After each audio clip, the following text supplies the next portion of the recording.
Welcome to Peace's diary. Temi had been staring at the same WhatsApp message for 10 minutes. I'm not leaving my wife, but I can't leave you either. She sat on the edge of her bed in her small flat in Ikeja, phone glowing in the dark, and she felt something she couldn't quite name. Not quite anger, not quite grief, just tired. Tired of being the one who waited. Tired of being useful but never chosen. Tired of carrying a bond that only ever seemed to cost her something. Somewhere in Lagos that night, a lot of women felt exactly what Temi felt. Not always about an affair. Sometimes it's a marriage where the vows are still technically standing, but everything underneath them has quietly walked away, the provision, the tenderness, the peace, and a woman is left holding a covenant that only she seems to be keeping. There's a woman in scripture who knew that ache before any of us did. Her name was Hagar. Hagar wasn't even supposed to be central to this story. She was Sarah's servant, an Egyptian woman with no say in her own circumstances. She was handed to Abraham to bear the child Sarah couldn't carry herself. And when Hagar conceived, something shifted. Suddenly, the woman who had no voice had value, and that value made Sarah uncomfortable. Genesis 16 says Sarah began to mistreat her, so severely that Hagar ran. A pregnant woman alone in the wilderness with nowhere to go. And here's the part worth sitting with. God met her there, not Abraham, not Sarah. God. He saw her, actually saw her, in a place where nobody else had bothered to look. He told her to go back, but not empty-handed, with a promise attached to her name. Years later, after Sarah finally had Isaac, the story repeats itself, except this time it's final. Genesis 21 says Sarah wanted Hagar gone. Abraham was troubled by it. This was still the mother of his firstborn son. But God told him something surprising, let her go, and he would take care of her.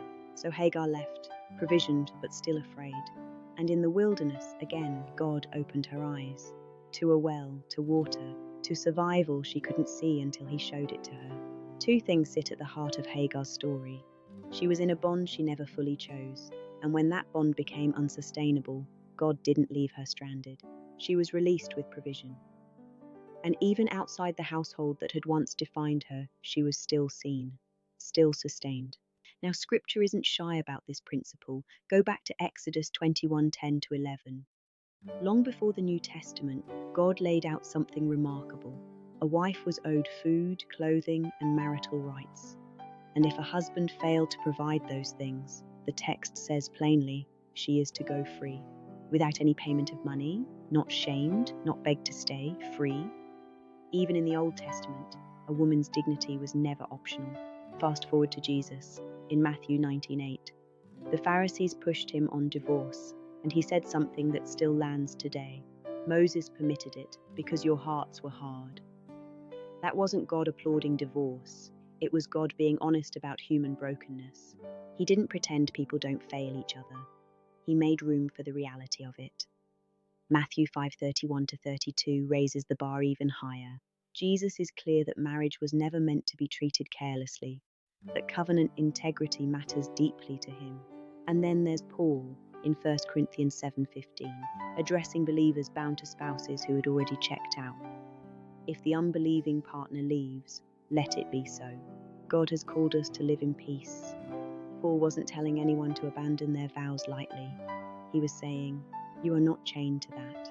Here's what ties Hagar to Temi, to Exodus, to Jesus' words, to Paul's letter. It's the same heartbeat running through all of it. God does not ask a woman to stay bound to what has already become unsustainable. He's not a God who traps people in suffering and calls it faithfulness. Even Hagar, a servant, a foreigner, a woman with no legal standing, was seen by him in the wilderness, not once but twice, provided for. So if there's a woman watching this tonight, this is worth hearing. Being released from what has broken is not abandonment. It might just be the doorway to being seen and provided for in a way that thing could never offer. Whatever season you're walking through, ask God to show you clearly. Is this a wilderness he's asking you to endure with him, or one he's leading you out of? Either way, he's not far off. He was near Hagar at her lowest. He's near you too. Please like, comment, and share this with a woman who needs it, and subscribe for more. Drop it out if you're trusting God with your season.